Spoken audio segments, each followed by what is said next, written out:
Isang malaking tanong po ng mga mananampalataya, paano ba magiging talagang kaibigan si Kristo? Paano ba makikipagkaibigan sa Diyos? How do you really get close to God? How to be a strong, victorious, joyful, and serene Christian?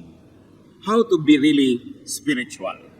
At pamagat po ng pag-aaral natin ngayon, get personal with Jesus. Gawing personal ang relasyon at pakikitungo sa Panginoong Hesus. Aming Ama sa langit, kami nagpapasalamat po sa tinatamasa naming kalusugan. Salamat po sapagkat kami ay malaya na nakapagtipon-tipon. Salamat po, Panginoon, sapagkat kayo ay liwanag, kayo ang aming lakas, kayo ang aming buhay. Mangusap po kayo sa amin, turuan nyo kami ng isang personal na relasyon sa inyo. Ipakita nyo sa amin ang dapat naming makita. At nawa, Panginoon, madagdagan man ang aming karunungan, magamit ito upang malapit kami sa inyo, upang lalo kami maging kawangis sa iyong anak na si Jesus, at lalo naman kami maging kalugod-lugod sa inyo. Bless us. Speak, O Father. Speak to your people. Lead us unto greater godliness. In the name of your Son, Jesus, we reject, rebuke, and drive away any presence of evil, and we frustrate any malicious plan against your holy assembly. We hide in the shadow of your love and protection, and we seek your light. Let your light shine upon us. In the name of Jesus, our Savior, we pray. Get personal with Jesus. Bakit po marami mga karanasan ng mga tao na religious experience, pero walang spiritual experience na kasama? Not everybody who goes to church actually gets a private audience with the Lord. Hindi ko mo ang isang tao ay relihiyoso o matagal nang may relihiyon sa kanyang buhay ay espiritual at banal na nga siya. What are the two modes of relating with God among many other spiritual modes? One of that is what we really see all the time, which is corporate. The corporate mode of relating with God. It is through the church or the assembly, through the congregation, through the fellowship. Meron po tayong pakikitungo sa Diyos na ginagawa natin bilang isang grupo, isang assembly, isang pangkat, isang iglesia. At ito po ay kilala at nakilalang lalo na ng mga naunang Kristiyano sa atin. Matapos ang Panginoon ay bumalik sa langit at naiwan ng mga mananampalataya na nangangapa kung anong kanilang gagawin, sila ay laging nagsama-sama. Acts chapter 2 verses 42 to 47. They devoted themselves to the apostles' teaching and to the fellowship, to the breaking of bread and to prayer. Everyone was filled with awe, and many wonders and miraculous signs were done by the apostles. All the believers were together and had everything in common. Selling their possessions and goods, they gave to everyone as he had need. Every day they continued to meet together in the temple courts. They broke bread in their homes and ate together with glad and sincere hearts, praising God and enjoying the favor of all the people. And the Lord added to their number daily those who were being saved. Ito po ang report sa buhay ng mga unang Kristiyano. Dapat po nating tandaan na bago naging uso ang Kristyanismo, ang relihiyon sa Israel ay yung tinatawag nating Judaism. At ang Judaism ay mayroon po yan na isang main component na corporate worship. Ang mga tao ay nakikita-kita sa templo, sabay-sabay nilang ginagawa ang mga dapat nilang gawin, ang kanilang mga ritual, kung ano-ano pa. At nasanay doon ang mga Israelita, kaya nung naging Kristiyano sila, ipinagpatuloy nila yon, subalit ngayon mas personal. Sapagkat hindi sila ang official religion at that time, in fact, they were considered the kings at that time, so they were meeting in people's homes. Pero patuloy yung kanilang corporate experience, that they would worship together, pray together. In fact, there was group learning, there was group meals even, there was a lot of group prayer, and the Lord would descend upon them and miraculous things would happen in the whole presence of everybody. There was communal life. In other words, communal religion of Judaism was brought in a more personal but nevertheless still a communal way by the new Christians. Natural, ito po ang reaction nila sa event because naging outsider sila. From just practitioners of the old religion, nagkaroon sila ng bagong experience, nagkaroon sila ng hatatawag niyong born-again experience, nagkaroon sila ng bagong experience sa Diyos, pananaw, kaya sila ay itinuring ng mga taga-dating relihiyon na outsiders.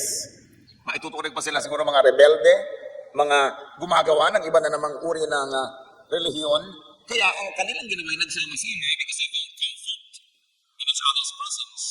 Because there was a lot of threat and persecution, alienation from their old friends, from people who remained in their old religion. So there was separation. They gave strength to each other, and they drew strength from each other. And miracles were done in the assembly. These miracles were the result of their unity, and at the same time, these miracles encouraged further unity. So ang una pong nakilala nila na uri ng pananalig na ganito ay yung maraming kasama. Kaya sabi sa Hebrews 10:25, let us not give up meeting together, as some are in the habit of doing, but let us encourage one another. So the fellowship was meant to accomplish, among other things, encouragement for one another. Pero meron pa pong isang uri ng paglagong espiritual, at yun ang nais nating bigyan ng pansin ngayon. That aside from the corporate experience and the corporate activities, it is important for us to get personal with Jesus and to have a personal religion, a personal practice and development of spirituality. It is something that is between you and the Lord alone. Na hindi mo kailangan at dapat wala ng speaker, Bible study leader, walang usheret, walang mga kung ano-anong mga musician and singers and dancers, because it's between you and God. It is, and it must be prioritized alongside with corporate religious experience. And the Lord Jesus taught and modeled a very personal relationship with God. Mga kapatid, ito pong isang uri ng paglago ng Kristiyano na madalas ay napapabayaan. Halatang halata pag napapabayaan natin yung corporate or group experience. Absent ka sa church, alam. May mga churches, nasa bulletin board yung pangalan mo, pag absent ka, tatawagan ka na agad, pupuntahan ka na, ba't ka absent? Alam na alam, kitang-kita. So pag nagpabaya ka dun sa yung corporate aspect of your faith, halata. Pero meron pong pagpapabaya na hindi laging nahalata, yun ay ang personal practice of your faith. A very personal one. Kasi wala magche-check sa'yo eh. Kayo lang ng Diyos ang nag-uusap. Pero napakahalaga po nito. In fact, the Lord Jesus Christ taught about personal prayer. Very importantly, the Lord modeled it. Matthew 14:22-23, among other verses that talk about the same thing. Immediately, Jesus made the disciples get into the boat and go on ahead of him to the other side while he dismissed the crowd. After he had dismissed them, he went up on a mountainside by himself to pray. When evening came, he was there alone. Ang Panginoon po ay maraming public activities, pero ang dami din niyang private and personal activities, especially personal prayer. The Lord also modeled personal worship. Mark 14:35-36. Going a little farther, he fell to the ground and prayed, Abba, Father. And he said, so on and so forth. That by himself, the Lord would worship without the group, without the choir, without everybody else. And therefore, the Lord had personal fellowship with the Father. Napaka-personal. And there was also, obviously, personal study of and reflection on the Word. As we can glean in Luke 2:46-47, nung ang batang Jesus, 12 years old, talked with the scholars at the temple. After 3 days, they, meaning Mary and Joseph, found him in the temple courts, sitting among the teachers, listening to them and asking them questions. Everyone who heard him was amazed at his understanding and his answers. If that body of scholars was to symbolize the Word of God, the known and written Word of God, he was there alone studying such words through these men. Meron siyang pag-aaral na mag-isa, at marahil hindi lang yon, nagbabasa rin siya ng mga scripture mag-isa. The Lord also practiced personal fasting. Hindi ko malaman ngayon kung bakit hindi na makapag-fast ang mga churches, kung hindi grupo, kung hindi ang dami-dami, tambak-tambak, sabay-sabay mag-fast. But the Lord fasted privately. Luke 4:1-2, Jesus, full of the Holy Spirit, was led by the Spirit in the desert, where for 40 days he was tempted by the devil. He ate nothing during those days. The Lord also encouraged and taught about personal charities and good works. Matthew 6:3-4. But when you give to the needy, do not let your left hand know what your right hand is doing, so that your giving may be in secret. Then your Father who sees what is done in secret will reward you. So when you pray, go into your room. Pray by yourself.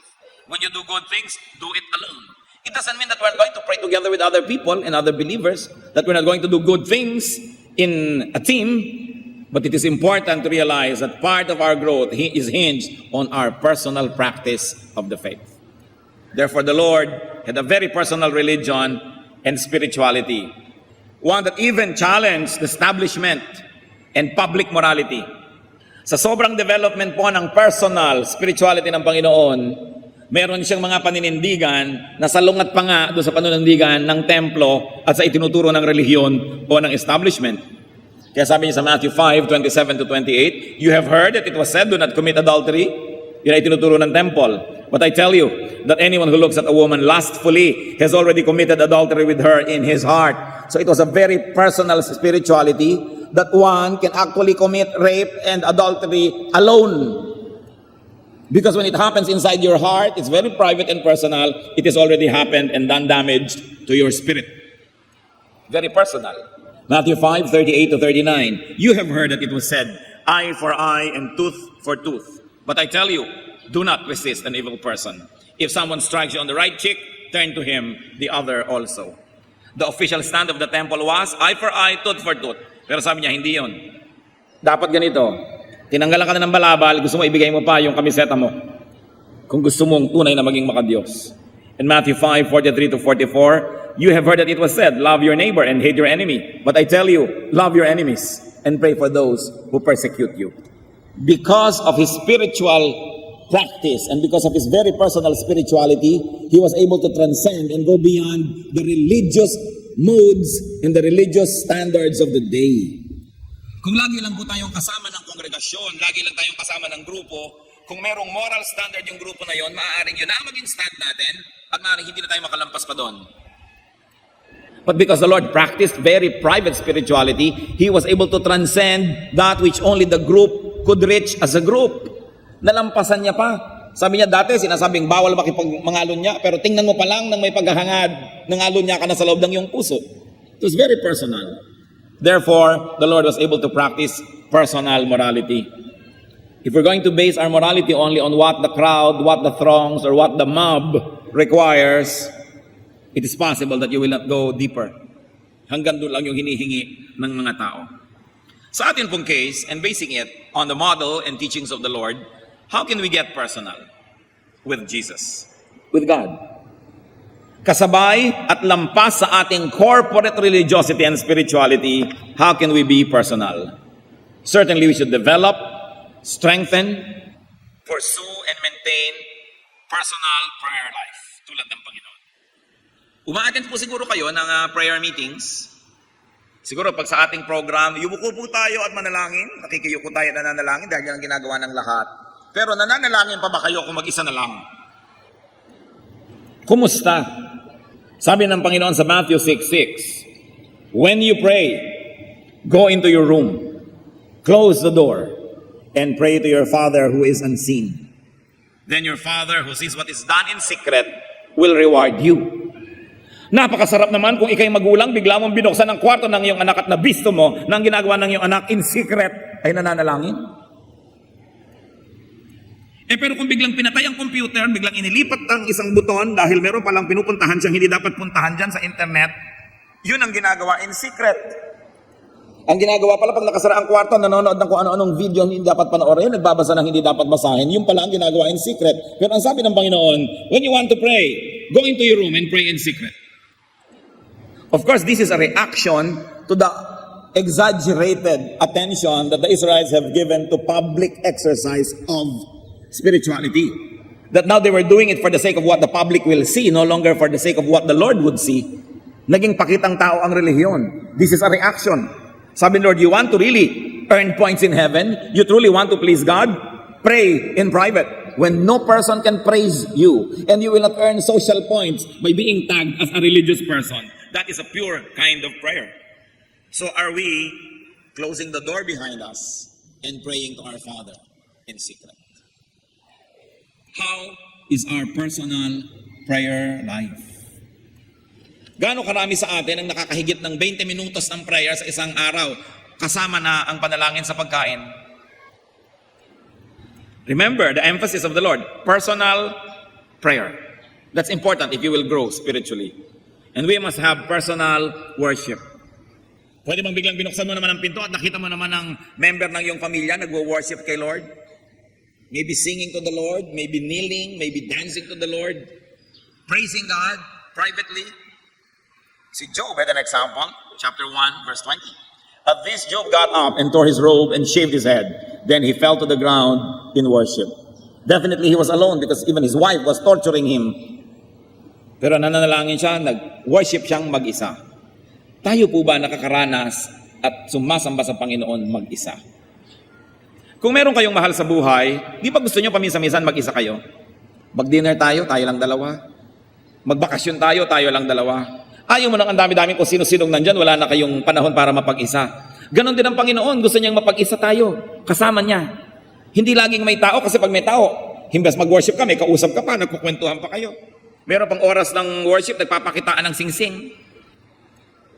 Nagpapakitaan ng kung ano-ano. Nagkukwentuhan, naaagaw ang atensyon. We must have personal worship. And of course, also, we must develop a very personal fellowship with God. Pakikipagniig. We need to be alone with God. Sabi nga sa Bible, itong mga taong ito had a very personal relationship with the Lord. Noah walked with God. Abraham was called God's friend. Moses spoke to God face to face. And David was called a man after God's own heart. In spite of his public and widely publicized sins, David is called a man after God's own heart because of his private relationship, a very personal relationship with Jesus. What else should we do? To develop and maintain a personal study of and reflection on God's Word. Nabubuksan lang po ba ang Bible kung may Bible study? Baka nga kung minsan dahil sa technology, pina-PowerPoint natin, hindi na rin nabubuksan yung Bible, wala nang dala eh. Paano kung minsan nasira ang ating gamit at sinabi natin, buksan nyo ang Bible, may dala pa ba kayo? O sobrang umasa na sa technology? Kaya yung mga iba, pagka magba-Bible study, pag binuksan mo yung Biblia, dikit-dikit ang mga pahina. Hindi man lang kasi nabubulat-lat ang Bibliang ito. Ang tagal na ng Biblia, bagong-bago pa. Ezra 7:10, Ezra had devoted himself to the study of the law of the Lord. Mga kapatid, nabibless po tayo kung mayroong isang mag-aaral at pagkatapos tatayo dito at ibubunyag sa atin ang itinuro sa kanya ng Diyos habang nag-aaral siya. Yun ang ginagawa ng preacher.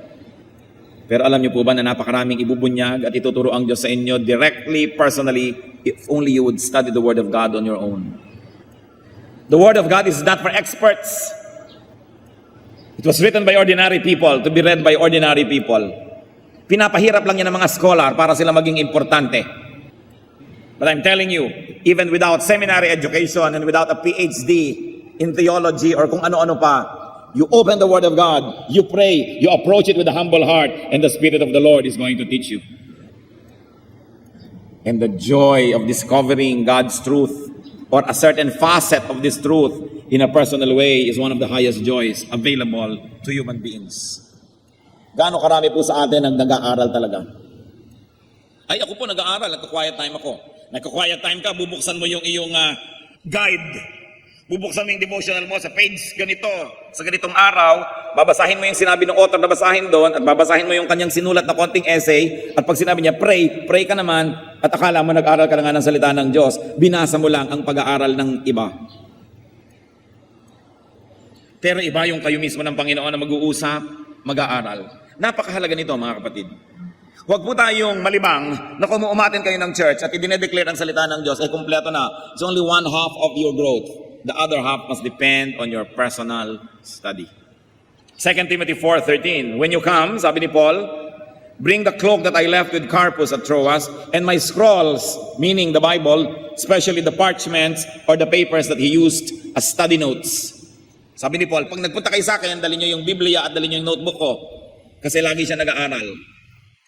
Sa palagay nyo, bakit siya nakasulat ng nakasulat ng mga binabasa natin na epistles? Kasi mahilig siya mag-aral ng salita ng Diyos. Hindi siya umasa kung kani-kanino para mag-aral. Nag-aral siya mag-isa at umasya sa Espiritong Banal. Ngayon, baka man biglang magkani-kanya na tayo ng interpretasyon. Magkagulot, magkahalo-halo ang balat sa tinalupan. How will you know if your interpretation is right? If your interpretation does not contradict all the other verses that talk about the same thing, then your interpretation must be right. Hindi yung sasabihin natin, your interpretation must be right if it agrees with mine. Hindi ganun. But if it agrees with all other parts of Scripture that talk about the same thing. Kasi hindi nyo nang pwedeng pagsabungin ang verse against verse. Dahil ito ang reading mo dito, may nagsasabing ganito tungkol din sa ganong bagay. Kaya kailangan pinag-aaralan. At kung meron po kayong interpretasyon na sobrang kakaiba sa nakaugalian ng interpretasyon ng church for many, many centuries, well, be a little bit suspicious of your interpretation, but it doesn't mean that if it doesn't agree with everybody, ikaw ang mali at tamang sila. Dahil ang Panginoon na sinabi, you have heard that it was said, and you have accepted that it's like that, but I'm telling you, it's like this. Pero huwag naman natin agad-agad ipamamalita at gagawing doktrina kung sobrang kakaiba dahil baka nga mali. Kaya kailangan isinasangguni din natin sa ibang kapwa natin nag-aaral. But that should not discourage you from private study. Because most of what the Bible teaches will be just about our personal life and how we interpret it and how we apply it to our lives. At kung meron po kayong interpretasyon na sobrang kakaiba, tiyakin ninyo na kung i-apply nyo man sa buhay nyo, personal lang. You can say, well, to me, I'd like to obey this verse in this way, but you should not impose it on other people because it's just a very personal interpretation. Lalong-lalo sa mga spiritual gifts, tulad ng mga prophecy, visions. You say, well, nakakita ko ng ganitong panaginip at sinabi sa akin ng boses, gigising ako ng alas 3 ng umaga para mag-aral ng salita ng Diyos.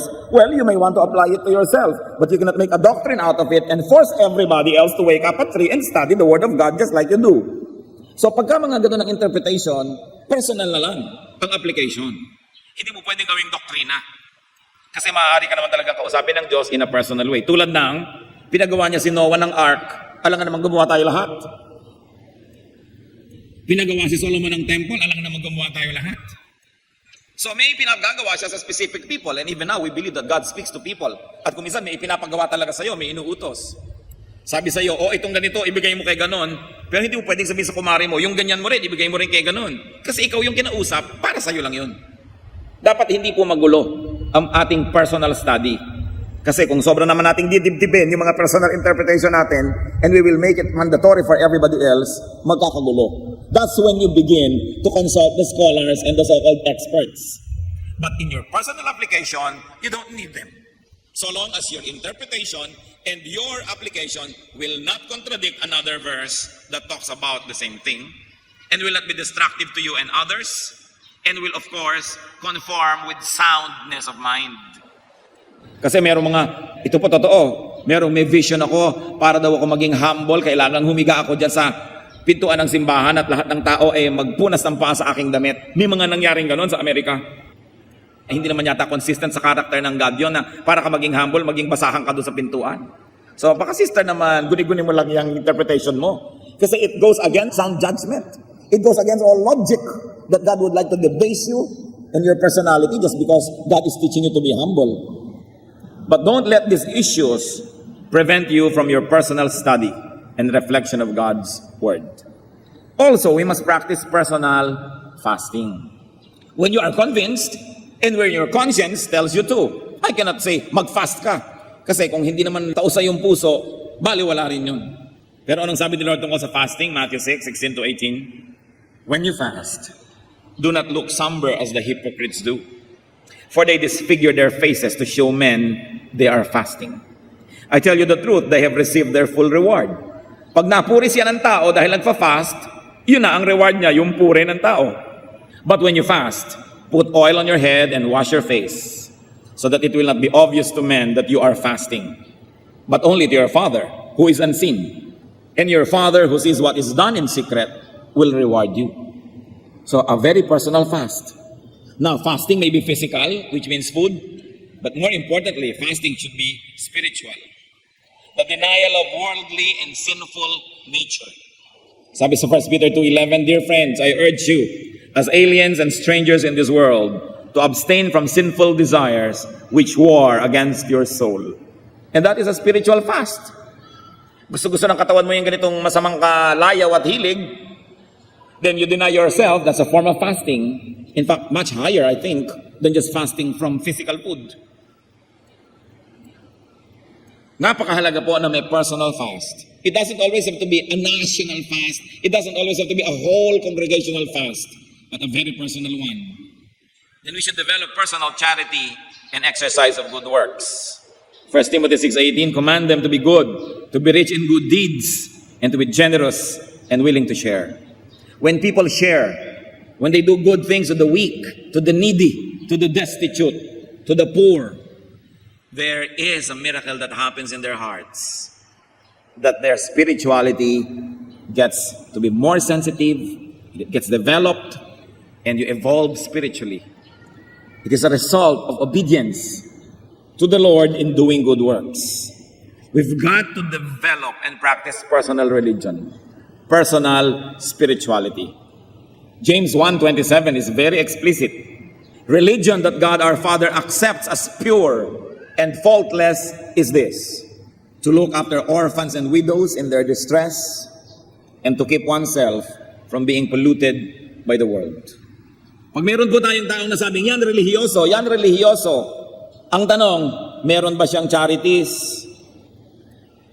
Siyempre, the orphans and widows here are representatives of a certain class of people. People who are disempowered, people who are marginalized, people who are weak and cannot defend themselves. So any person who says, I'm spiritual, I'm Christian, tanong, meron ka bang ginagawang kabutihan para sa mga kapuspalad? At kung sasabihin, ako nga kapuspalad, ako dapat gawa ng mabuti. Surely you will be able to find someone who is weaker and poorer than you are. There will always be the richer and the poorer person, the stronger and the weaker one, no matter what your station in life is. So do you have charities? Kasi ito daw pala yung pure religion. Hindi yung fasting, hindi yung pagsali sa mga grand religious activities, kundi yung personal and quiet work for the needy, for the weak, for the destitute. And to keep oneself, personal, from being polluted by the world. Yung naninindigan ka na hindi ka marumihan ng sanlibutan, maging malinis ang iyong espiritu lagi na, personally, that is religion that is undefiled before God. And if we did all that, we will be able to develop personal morality. Yung very personal, sometimes it is even against what the group considers acceptable and beyond what the group says to be right. So Genesis 39, 6-10, we witness Joseph, a very young man, a very healthy, athletic, handsome young man, being seduced by what must have been a very beautiful woman. Now Joseph was well built and handsome. And after a while, his master's wife took notice of Joseph and said, come to bed with me. Joseph was the master slave in the house of this Egyptian officer. And you know, Egyptian women, especially if there are wives of officers, they were always perfumed and manicured and pedicured and coiffed and beautified. Malayong-malayo pa lang, amoy lotus na sa dami ng pabango. But he refused. With me in charge, he told her, my master does not concern himself with anything in the house. Everything he owns, he has entrusted to my care. How then could I do such a wicked thing and sin against who? God. And though she spoke to Joseph day after day, he refused to go to bed with her or even be with her. Yan ang personal morality. How many of us will still be very highly moral if we were alone? Pag hindi mo nakasama si brother, si sister, si pastor, si elder, at tapos may nang aakit pa sa'yo with the promise of secrecy because they were already inside the same house. And he practiced a very personal morality. Ito po mga kapatid ang dapat natin marating. At nangyayari lang ito with private practice of our faith. Kahit hindi kayo umabsent sa lahat ng church activities, when you do not pray privately, when you do not privately fast, when you do not privately study the Word of God and worship God and practice all these things, you will only be one half strong. And when the crowd is not there anymore, the fellowship is not there anymore, and you're by yourself, what will you do? What will you do if you're alone? When nobody would know, or if there is a promise of secrecy? Because what we are in those moments is what we really are. So while it is commendable to be an active and functioning church member, it is important to note that there is growth in fellowship with Christians, but there's also a brand of growth that's available only in aloneness and in our personal walk with Jesus Christ. So let's get personal with Jesus. Even judgment is going to be personal. Hindi ka haharap sa Panginoon na may mga kasama ka, isa-isa nahuhukuman ang tao. Personal. Personal religiosity, personal spirituality is what and who you and I really are. Kung ano po tayo, pag nag-iisa lang, yun talaga tayo. In much the same way that nakedness is what and who you really are. That's why among the highly evolved arts, nakedness is not viewed as negative because only when the body is naked do you really truly see the person. Kaya sa arts po, walang mali siya tungkol niya sa naked body. In fact, the purity of nakedness is echoed even in Job 1:21. Naked I came from my mother's womb, and naked will I depart. So kahit naka-Amerikana ka o barong Tagalog nung ibinurol ka, ang totoo no, nung namatay ka at sa makabilang buhay ka, you were naked. 1 Timothy 6:7, for we brought nothing into the world and we can take nothing out of it, not even clothes. So merong nakedness ang ating spirit when we come to the world and when we leave it. You know what's wrong with clothes? Clothes hide the true person. Clothes cover reality and clothes give a false identity. Baka naman mamaya magpaburol kayong walang damit lalo magkaskandalo. Hindi ito ang pinag-uusapan natin. What do I mean? Ang isang hampas lupa, ugaling basahan na tao, bihisan mo na ang ganda-ganda, turuan mo ng deportment and courtesy at marunong siyang magdala ng sarili. Makakapangling lang na isa siyang marangal na tao. At isang kerangal-rangal na tao na hindi maka-afford ng magandang damit. Gudagulan itong mga damit na pagkakamala nating walang kwentang tao dahil yun ang suit niya. Kaya yung nakedness that shows the true person is important. Magtataka ang marami, bakit si David, nagsayaw siya before the Ark of the Covenant, before the Lord. Hinubad niya ang kanyang mga robes. At ang natira lang yung underwear niya na linen. Kaya na-scandalize ang wife niya. So niya, baduy mo, nagsayaw-sayaw ka doon, naka-briefs. Sapagkat ugali po nung araw ng mga slaves, when they dance before their masters, naka-undergarment lang sila. Dahil sinasabi nila, slave ako, wala akong karangalan, hubad ako. At yun ang ginawa ni David. Baka mapagkamalan at malito ang mga tao kung sino ang hari dahil nakabihis hari siya nung sumasayaw sa Diyos para walang kalituhan na Diyos lang ang hari, tinanggal niya yung kanyang damit na panghari at nagsuot siya ng pang-slave lamang. Kaya natuwa ang Diyos sa kanyang sayaw. Yung mga malisyoso, iba ang makikita nila doon. Pero huwag niyong kakalimutan, nung nilibak-libak nitong si Michal na asawa niya, yung sayaw ni David, the following verse said, and Michal remained barren, childless, all her life. Nagkaroon ng sumpa kasi pinantasan niya yung sayaw para sa Panginoon, nakatanggap-tanggap sa Panginoon. Huwag kayong namimintas-mintas, lalo't yung mga sumasayaw sa Panginoon. Baka rin kayo maging baog. And that is not biological because we can be spiritually childless and fruitless. Yung mahilig mamintas sa mga expressive worship sa Panginoon. So David took off his royal garment so that there would be no question as to who was king. That it was the God in heaven for whom he was dancing. Ngayon, mga kapatid, yung relihiyon na public, yung public activity, yung corporate activity, pwedeng maging tulad ng damit. Outward and public practice of religion can be like clothes. Public religion can invest a person with a false image and feeling of spirituality. Saka a-attend natin ng church, pero wala palang personal na relasyon, walang personal growth. Baka tayo'y malinlang na relihiyoso na nga tayo, na okay na nga tayo because we don't miss church once a week. That we attend public events. It's like clothes that can hide the truth.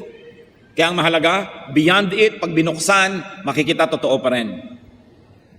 Corporate religion has to be balanced by and rooted in personal spirituality. It must be rooted in personal relations with Jesus. Kaya, kahit ang church nyo ay maging pabaya, hindi nagpapa-prayer meeting, hindi kayo nasizero kasi may personal prayer kayo. Kahit ang church ay magkulang sa pagpapa-Bible study, hindi kayo mawawalan kasi meron kayong personal Bible study. In other words, magkulang man ang church leadership, magkulang man yung church, hindi kayo manganganib kasi meron kayong personal spirituality. Kung may personal na kayo, tapos mapag-aruga pa ang inyong church at ibinibigay lahat yung public events that can make you grow, edi lalo tayong nagiging kawangis ni Kristo. And God is able to change us from glory to glory. Pero tatandaan ninyo, your church can do with you and for you only one half of your growth. The other half, you have to do on your own, alone with the Lord. Kailangan may pananagutan. Ang bata, pakainin mo ng pakainin bago umalis patungo ng eskwela. Kung maghapon na hindi kakain at maglalaro na nga atupagin, hindi rin siya lulusog. Kailangan may sariling bait. Kailangan alagaan ang sarili. Kung pinapabayaan ka pa ng church mo, edi lalo kang dapat mag-alaga sa iyong sarili. May mga ibang bata, bakit alauna ka na umuwi ng madaling araw? Yung nanay ko nga po, 2:00 pa eh. Tatay ko nga, hindi pa umuwi, 3 taon na eh. Yung pala wala nang nag-aalaga sa'yo. Itatapon mo pa rin yung sarili mo. Di dapat lalo mong alagaan ang sarili mo. Hindi ka na pala naaalagaan ng magulang mo. Loki ka naman kung pati ikaw magpabaya pa sa sarili mo. Kaya dapat inaalagaan natin ating sarili. Jesus emphasized spirituality that was very personal. What we are minus our clothes, what we are minus our public religious image and activities, is what we really are in the eyes of God. You can deceive people with your clothes and you can upgrade your image with clothing, but not with God. He knows who we are. You can impress people with religion. You can have a public office. You can sing in the choir. You can even preach. But in your private life is what you are before God. And that is what really matters. Do not rely on and do not be disgraced by public religion, although it has its own importance, but it is not everything. This was the Lord's sharp rebuke to the religious leaders of His time, to the religious people. At ito rin po ang rebuke ni Jose Rizal sa Christianity practiced in this country during his time. It was all public. There was nothing personal. Ang mga Pilipino noong panahon ni Jose Rizal, nagsisimbang lahat. Nandun lahat sa mga activities ng simbahan. Pero inisa-isa niyang ipakita ang mga character sa No Limit Tangere, sa El Filibusterismo, ang kabulukan ng mga tao, ang kabulukan ng mga manang at manong, ang kabulukan ng mga nangunguna sa relihiyon, talamak na talamak at napakabaho, pero buong buo ang public religious life. Yan ang ibinunyag ni Jose Rizal. Cancer ng lipunan na tinanggalan niya ng takip at tabing. Ipinakita niya ang kawalang kabuluhan ng relihiyon sa Pilipinas, ang kapabayaan at ang kabiguan ng simbahan to create character. Na yung pinakamadadasalin, sila ang pinakamapang-api sa kanilang mga katulong, sa kanilang mga nasasakupan, dinadaya pati ang kanilang mga utusan sa bahay, na ang mga pinakamalaking mag-ambag sa simbahan, pinakamarami mga bisyo, at yung mismong nangunguna sa relihiyon, ang pinakamaraming kasalanan. Ibinunyag ni Jose Rizal, kaya naman ang simbahan ang nanguna na ipabaril siya. Yan din ang ibinunyag ng Panginoon, kaya siya ipinapako. Pareho sila ng inabot na kapalaran. Matthew 23 verse 5, sabi ng Panginoon tungkol sa templo, sa relihiyon, sa religious climate of His time, everything they do is done for men to see. Panglabas, pakitang tao. Mark 12:38-40, as He taught, Jesus said, watch out for the teachers of the law. They like to walk around in flowing robes and be greeted in the marketplaces and have the most important seats in the synagogues and in the places of honor at banquets. They devour widows' houses and for a show make lengthy prayers. Such men will be punished most severely. Nakita niyo po ang salita ng Panginoon, pinakamasasakit, mahahapdi laban sa mga relihiyoso. Sabi, higit na maparurusahan ng mga ito kaysa doon sa mga common criminals. Religious leaders na pinagsasamantalahan ng mga balo, mapagpanggap at mapagkunwari sa kanilang mga mahahabang mga dasal. Subalit ang loob ay bulok. Matthew 23:27, woe to you, teachers of the law and Pharisees, you hypocrites. You are like whitewashed tombs, which look beautiful on the outside, but on the inside are full of dead men's bones and everything unclean. Religious leaders are to be judged more severely. James 3:1, not many of us should presume to be teachers, my brothers, because you know that we who teach will be judged more strictly. So napakahalaga ang maging totoo. At pag sobra po tayong nahumaling sa public practice of our faith, we may be deluded into thinking that we have arrived, that we're all right. But it is really our personal spirituality that matters. So function in the context of Christian fellowship and family, but keep and prioritize your personal and intimate relations with Jesus. Have, exercise, and develop personal religion and spirituality. Gawin po natin, mga kapatid, na personal ito. Tuwing may naririnig tayo, ang itatanong natin, paano ko i-apply sa personal life ko? Napakadali sa atin na laging makinig ng salita ng Diyos, pero magbingi-bingihan naman at hindi ito sundin. Napakadali sa mga Kristiyano na hindi niya check ang kanyang pride, yung yabang, yung rebelliousness, and the lying spirit. Napakaraming mga Kristiyanong mga sinungaling, mga mandaraya, sa kapwa pa naman kapatid. Mag-iingat po kayo. Maraming nakikiattend ng church, naghahanap lang ng mapaprospect para utangan o bentahan ng kung ano-ano. Kuminsan nagtatagumpay sila, nakakarating sa matataas na offices in the church. Nagiging leader ng ganito, leader ng ganon. Kaya sinasabi natin, mga members, kung ang mga teacher nyo, mga leader, ay inuutang-utangan kayo, dinadaan-daanan kayo sa iyak-iyak at kung ano-ano, at magtitiwala kayo, suriin nyo muna, ipagtanong nyo muna. Kasi kadalasan yung mahilig mang ganyan, may record talaga yan, maraming nakakalam. But of course naman, church leadership tries to be decent and not destroy people's reputation. Pero magtatanong-tanong kayo dahil hindi tinotolerate ng church yan. Yung minsan, yung mga iba, nagkakaroon sila ng matataas na posisyon dahil talagang sinadya nila yun, nagpakasakit ng mga 2-3 taon, nagpapadama lang pala, at kung meron na ng ating pagtitiwala, ay saka sumasalakay. So dapat tayong maingat. Ganyan ang sinabi ng Panginoon, you devour widows' houses. You don't only devour the widows' houses, but many religious leaders devour the widows. Sometimes, even religious leaders devour the youth. Pinagsasamantalahan ng mga young people. Kunwari ay magre-retreat, magka-camp, kunwari ay may overnight fellowship. Yun pala, sinasalakay at pinagsasamantalahan ng innocence ng mga kabataan. Susuriin nyo lalong-lalo ang mga youth leaders na ipagtitiwalaan nyo ng inyong mga anak na mga inosente. Sapagkat, ang sabi sa Bible, there are wolves dressed as lambs who are mingling with the people of God. May mga youth leader na sila ang sex molesters. Pinagtitiwalaan ninyo, yun pala sila ang sumisira sa inyong mga anak. Kaya dapat tayong masuri, madalanginin, sapagkat maraming mga huwad maging sa loob ng iglesia. Alam lahat yan ng Diyos. Pero tayo kasi mga tao, ang ganda-ganda naman, laging naka-close neck siya, may dalang malaking King James Bible, magtitiwala ka na agad. Kaya sinasabi natin, it's not only what you see in public. That's why we should pray for discernment. That we should be able to feel in our heart what kind of heart the other person has. Huwag kayong magpapadala sa nakikita nyo lamang. Si Balagtas mismo, sinabi, pag ang isinalubong sa inyong pagdating ay maamong mukha't may pakitang giliw, ihanda na raw ang inyong gagamitin sapagkat ya'y kaaway na lihim.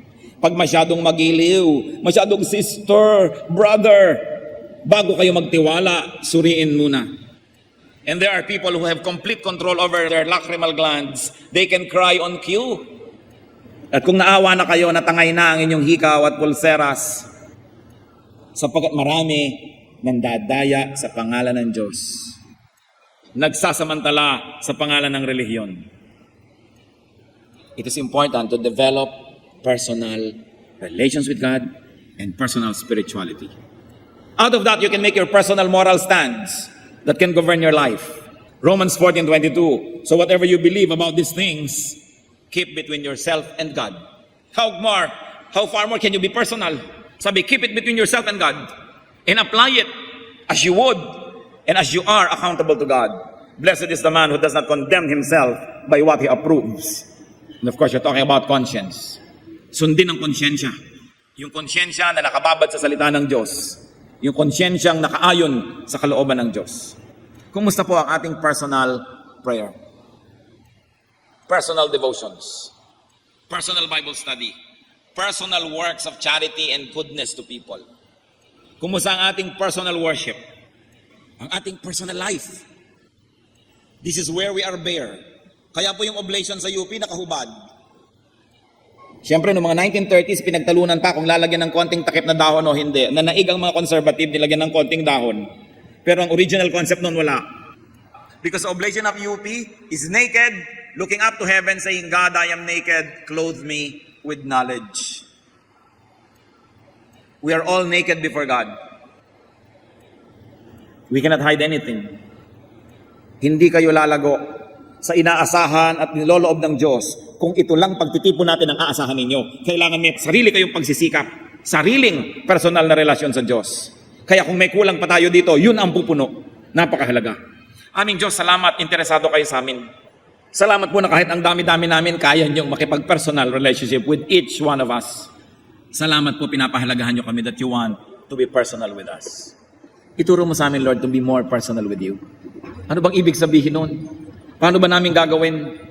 At sa mga gumagawa na nito na nakakaunawa ng binabanggit mula sa pulpitong ito, salamat at ibinuyanyag at inihayag nyo na sa kanila yung kagalakan na nagmumula sa private worship, private prayer. Nawa kung meron pang hindi nakakaunawa nito, Panginoon, hindi pa gumagawa, maging hamon ng sandaling ito upang ito'y simulan. Mga kapatid, manalangin tayo ng matahimik, mataimtim. If you have already discovered the glory, the beauty, the joy of personal relations with God, personal worship, prayer, study, thank God. And develop it even more. Hindi nyo kayang umusan at ubusin ng Diyos. Habang handa kayong lumalim at tumaas, handa siyang samahan kayo. At doon pa sa mga hindi na-develop ito, manalangin ngayon, humingi kayo sa Panginoon ng kapangyarihan na gawin ito.